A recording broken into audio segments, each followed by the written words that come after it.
নজর রাখবো বাংলার দিকে। নদিয়ার মায়াপুরে আসছেন স্বরাষ্ট্রমন্ত্রী অমিত শাহ। এর আগে দুবার চূড়ান্ত প্রস্তুতি সত্ত্বেও সফর বাতিল হয়েছিল। এবার ফের মায়াপুরে আসার কথা স্বরাষ্ট্রমন্ত্রী অমিত শাহ। সবকিছু ঠিকঠাক থাকলে বুধবার দুপুরে শাহের হেলিকপ্টার মায়াপুরের মাটি ছুঁতে চলেছে বলে সূত্রের খবর। জানা গেছে বৈষ্ণবাচার্য ভক্তি সিদ্ধান্ত সরস্বতী মহারাজের ১৫২তম আবির্ভাব তিথি উপলক্ষে আয়োজিত অনুষ্ঠানে আসছেন তিনি।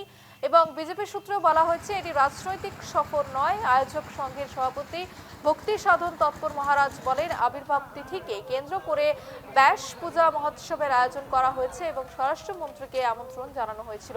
তিনি সাড়া দিয়েছেন। স্বরাষ্ট্রমন্ত্রীর সফর ঘিরে তৎপরতা শুরু হয়েছে প্রশাসনিক এবং রাজনৈতিক মহলে। নদিয়ার মায়াপুরে আসছেন স্বরাষ্ট্রমন্ত্রী অমিত শাহ। মায়াপুরের এক অনুষ্ঠানে যোগ দেবেন অমিত শাহ। স্বরাষ্ট্রমন্ত্রীর সফর ঘিরে প্রশাসনিক তৎপরতা। খবর সম্পর্কে বিস্তারিত জানবো। এই মুহূর্তে আমাদের সঙ্গে সরাসরি রয়েছে আমাদের প্রতিনিধি তন্ময় ভট্টাচার্য। তন্ময়, যে খবর উঠে আসছে নদিয়ার মায়াপুরে আসছেন স্বরাষ্ট্রমন্ত্রী অমিত শাহ এবং একেবারে নির্বাচনের প্রাক মুহূর্তে অমিত শাহর বঙ্গ সফর ঠিক কতটা তাৎপর্যপূর্ণ, আর কি কি পরিকল্পনা রয়েছে, কর্মসূচি রয়েছে অমিত শাহ? দেখো, বঙ্গে কিন্তু আবারও কিন্তু বাংলায় আসছে কিন্তু অমিত শাহ।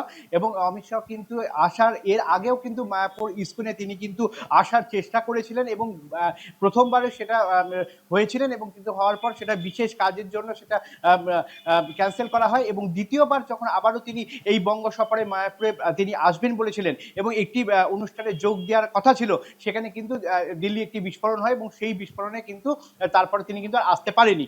এবং এই জন্য পরপর দুবার কিন্তু এই বঙ্গ সফরের অর্থাৎ মায়াপুর ইস্কনে মন্দিরের আসা কিন্তু তার ক্যান্সেল হয়। এরপরও কিন্তু আজকে রাজ্য বিজেপির পক্ষ থেকে কিন্তু বেশ কিছুটা দ্বন্দ্বের মধ্যে ছিলেন এবং তারপর কিন্তু অবশেষে কিন্তু তার এই বঙ্গে অর্থাৎ এই মায়াপুর নদিয়াতে আসার প্ল্যান কিন্তু স্থির হয় এবং তারপরে কিন্তু প্রশাসনিক তৎপরতা বাড়ে এবং নদিয়া দক্ষিণ সাংগঠনিক জেলার পক্ষ থেকে কিন্তু প্রেস বিবৃতি করে জানিয়ে দেওয়া হয় যে তিনি কিন্তু আসছেন এবং সেই মতো কিন্তু ইসকনের পক্ষ থেকেও কিন্তু জানানো হয়। এবং তিনি মূলত যে চৈতন্য দেবের যে পীঠস্থান অর্থাৎ মায়াপুর, সেই মায়াপুরে তিনি কিন্তু আসবেন এবং তিনি তার আসার যে জায়গা অর্থাৎ তিনি যে মায়াপুরের যে হেলিপ্যাড রয়েছে সেই হেলিপ্যাডে তিনি প্রথমে নামবেন এবং নেবে সেখান থেকে সড়ক পথের মাধ্যমে কিন্তু তিনি যাবেন চৈতন্য দেবের যে মন্দির, সেই মন্দিরে কিন্তু যাবেন এবং সেখানে তিনি পুজো দেবেন, এমনটা কিন্তু জানা গেছে। তবে সেখানে তিনি যে কোনো ভোজন করবেন কিনা সেই নিয়ে কিন্তু এখনো কোনো স্থির হয়নি। তবে সেখানে কিন্তু সবাই আলোচনা করে এবং আলোচনার একটি সভা হবে বলে এমনটা কিন্তু সূত্র মারফত জানা যাচ্ছে।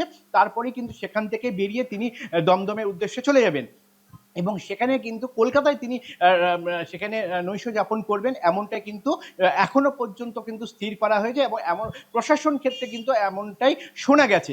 তবে এই নিয়ে কিন্তু নদিয়াতে ব্যাপক তৎপরতা শুরু হয়েছে প্রশাসনিক দিক দিয়ে এবং এলাকা কিন্তু যথেষ্ট নিরাপত্তা করার চাদরে কিন্তু মুড়ে ফেলা হয়েছে।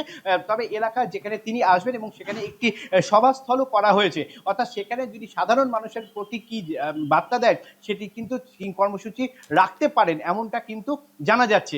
তবে এই মূল সময়টি কিন্তু মাত্র ৪৫ মিনিট। এই ৪৫ মিনিট তিনি নদিয়াতে থাকবেন, এমনটাই কিন্তু প্রশাসনিক সূত্রে কিন্তু জানা গেছে।